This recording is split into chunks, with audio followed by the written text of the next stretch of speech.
என்னோட நேம் தினேஷ். இன்னைக்கு civil engineering courses எடுத்து படித்தோம் அப்படின்னா வேலை கிடைக்குமா கிடைக்காதா அப்படிங்கிறத பற்றி தான் இந்த வீடியோவில் சின்னதாக பார்க்க போகிறோம்.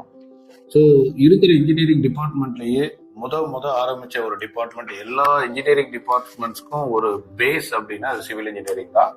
அது இல்லாத ஒரு நாடு டெவலப்பிங் கண்ட்ரியா இல்லை வளர்ந்த நாடா, டெவலப்டு ஸ்டேட்டா, டெவலப்டு கண்ட்ரியா இல்லை அண்டர் டெவலப்டு கண்ட்ரியா அப்படிங்கிறது எல்லாமே எதை வச்சு டிசைட் பண்ணுவாங்க அப்படின்னா ஒரு கண்ட்ரியோட இன்ஃப்ராஸ்ட்ரக்சரை வச்சு தான் அதை டிசைட் பண்ணுவாங்க. சிவில் இன்ஜினியரிங் எடுத்து படித்தோம் அப்படின்னா ஆப்பர்ச்சுனிட்டிஸ் இந்தியாவில் இருக்கா, தமிழ்நாட்டில் இருக்கா அப்படிங்கிறத பார்க்க போகிறோம். இப்போ இந்தியான்னு பார்த்தீங்கன்னா சிவில் இன்ஜினியரிங் படித்த ஸ்டூடெண்ட்ஸுக்கு ஒரு 4 டைப் ஆஃப் ஆப்பர்ச்சுனிட்டிஸ் இருக்கு. ஒன்று வந்து கவர்மெண்ட் ஆப்பர்ச்சுனிட்டிஸ், கவர்மெண்ட் ஜாப். இன்னொன்று வந்து பார்த்தீங்க அப்படின்னா பிரைவேட் ஜாப் அப்படின்னு சொல்லுவாங்க. இன்னொன்று வந்து பார்த்தீங்கன்னா பப்ளிக் செக்டார் அப்படின்னு சொல்லி, அடுத்தது 4வது வந்து பார்த்தீங்க அப்படின்னா ரிசர்ச் அண்ட் டெவலப்மெண்ட். இந்த 4 பிளேசஸ்ல நம்ம பசங்க வந்து சிவில் இன்ஜினியரிங் படிச்சுட்டு வேலைக்கு போகலாம். இப்போ ஒவ்வொரு இதுலையும் என்னென்ன ஆப்பர்ச்சுனிட்டிஸ் எப்படி இருக்கு அப்படிங்கிறத நம்ம பார்க்கலாம். இப்போ இந்த கவர்மெண்ட் செக்டார் அப்படின்னா சென்ட்ரல் கவர்மெண்ட் ஜாப்ஸ் இருக்கு, ஸ்டேட் கவர்மெண்ட் ஜாப்ஸ் இருக்கு. சென்ட்ரல் கவர்மெண்ட்ல வந்து பார்த்தீங்க அப்படின்னா இந்தியன் இன்ஜினியரிங் சர்வீசஸ் அப்படின்னு சொல்லிட்டு IES அப்படின்னு சொல்லுவாங்க. அதாவது எப்படி நம்ம வந்து ஒரு IAS IPS அப்படின்னு சொல்றோமோ அதே மாதிரி இன்ஜினியர்ஸ்க்கு ஒரு ஹையர் கிரேட் அப்படின்னு பாத்தீங்கன்னா IES. அதுல இந்தியன் இன்ஜினியரிங் சர்வீசஸ்ல சிவில் இன்ஜினியரிங்க்கு நிறைய ஆப்பர்ச்சுனிட்டிஸ் இருக்கு. இதுக்கு அடுத்தது வந்து பாத்தீங்கன்னா ஜென்ரலா UPSC எக்ஸாம்ஸ் நம்ம பசங்க எழுதுறோம். UPSC அப்படின்னா IAS IPS IFS IRS அப்படின்னு சொல்லி ஒரு 25 போஸ்டிங்ஸ் வரைக்கும் வருது. இதுக்கு அடுத்தது ஸ்டாஃப் செலெக்ஷன் கமிஷன் அப்படிங்கிற எக்ஸாம் மூலயமா சென்ட்ரல் கவர்மெண்ட்ல நிறைய எக்ஸாம்ஸ்க்கு நிறைய ஆப்பர்ச்சுனிட்டிஸ்க்கு சிவில் இன்ஜினியரிங் படிச்ச ஸ்டூடெண்ட்ஸ் எடுக்கிறாங்க. இதுல பாத்தீங்க அப்படின்னா அடுத்தது பப்ளிக் செக்டார். இந்த பப்ளிக் செக்டார் அப்படின்னா Indian railways, Indian oil corporation, இந்த பாரத் பெட்ரோலியம், அப்புறமேட்டு இந்த திருச்சி ராணிப்பேட்டில் இருக்க பெல் கம்பெனிஸ், இங்க எல்லா இடத்துலயுமே வந்து பாத்தீங்கன்னா ஜூனியர் இன்ஜினியர். இப்ப இந்தியன் ரயில்வேஸ்ல ஜூனியர் இன்ஜினியர், சீனியர் இன்ஜினியர்னு எடுப்பாங்க. அதுக்கு அடுத்தது வந்து பாத்தீங்கன்னா இந்த சீனியர் செக்ஷன் இன்ஜினியர்ஸ் அப்படின்னு எடுப்பாங்க இந்தியன் ரயில்வேஸ்ல. இந்த ஆப்பர்ச்சுனிட்டிஸ் இருக்கு. அடுத்தது வந்து ஸ்டேட் கவர்மெண்ட்ல பாத்தீங்கன்னா PWD department, irrigation department, planning department, roadways, highways department, இது எல்லா இதுலயுமே வந்து சிவில் இன்ஜினியரிங் படிச்ச ஸ்டூடெண்ட்ஸ்க்கு நிறைய ஆப்பர்ச்சுனிட்டிஸ். பிரைவேட் செக்டார்ல எக்கச்சக்கமான ஆப்பர்ச்சுனிட்டிஸ் இருக்கு.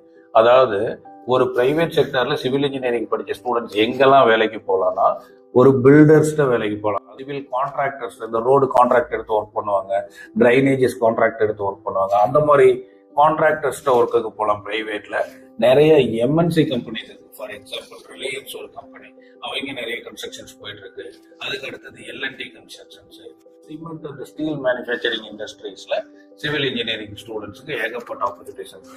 இந்த பிரைவேட் செக்டர்ல வந்து பாத்தீங்கன்னா ஒரு சிவில் இன்ஜினியரிங் படிச்ச ஸ்டூடெண்ட் சைட் இன்ஜினியரா ஒர்க் பண்ணலாங்க, ப்ராஜெக்ட் மேனேஜரா ஒர்க் பண்ணலாம், பிளானிங் இன்ஜினியரா ஒர்க் பண்ணலாம், எவாலுவேட்டரா ஒர்க் பண்ணலாம், சர்வேயரா ஒர்க் பண்ணலாம், குவாலிட்டி இன்ஜினியரா ஒர்க் பண்ணலாம். ஸோ இப்போ நம்ம பார்த்த இந்த 2 to 3 மினிட்ஸ்ல இவ்வளோ வேகன்சிஸ் இருக்கு, இவ்வளோ ஆப்பர்ச்சுனிட்டிஸ் இருக்கு. Civil engineering is an evergreen department அப்படின்னு சொல்லுவோம். எப்பயுமே வாண்டட் இருந்துகிட்டே இருக்கும். ஆனா அந்த கடந்த ஒரு 6-7 வருஷமா என்னன்னா சிவில் இன்ஜினியரிங்ல ஒரு 60 வேகன்சி இருக்க வேண்டிய இடத்துல 10 பசங்க கூட இல்லை. வாண்டட் வந்து பாத்தீங்கன்னா ஒவ்வொரு நாளும் பில்டிங்ஸ் கட்டிக்கிட்டே இருக்காங்க, ஒரு நாளும் ரோடு இன்க்ரீஸ் பண்ணிக்கிட்டே இருக்காங்க, ரயில்வேஸ்ல ட்ராக் இன்க்ரீஸ் பண்ணிக்கிட்டே இருக்காங்க. இந்த மாதிரி வந்து இன்ஃப்ராஸ்ட்ரக்சர் டெவலப் ஆகிட்டே இருக்கு. அந்த இன்ஃப்ராஸ்ட்ரக்சர் டெவலப் ஆகுற அளவுக்கு நம்ம கிட்ட வந்து குவாலிட்டியான இன்ஜினியரிங், சிவில் இன்ஜினியரிங் படிச்ச ஸ்டூடெண்ட்ஸ் இல்லை.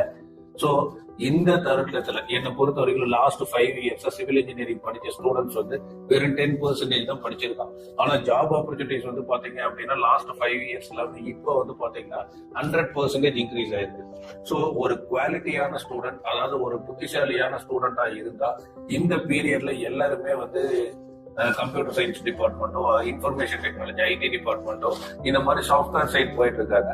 அந்த சாஃப்ட்வேருக்கு பதில யாரெல்லாம் கோர் டிபார்ட்மெண்ட்ஸ் இந்த சிவில் இன்ஜினியரிங்லாம் எடுத்து படிச்சாங்க அப்படின்னா 100% ஜாப் கிடைக்கும். படிச்சு முடிச்சு வெளியில வரும் போதே மினிமம் ஒரு 20,000, 25,000 or 30,000 இன் அண்ட் அரௌண்ட் தமிழ்நாடுக்குள்ளேயே வேலைக்கு போற அளவுக்கு ஒரு ஆப்பர்ச்சுனிட்டிஸ் வந்து இப்ப சிவில் இன்ஜினியரிங் ஸ்டூடெண்ட்ஸ்க்கு இங்க இருக்கு.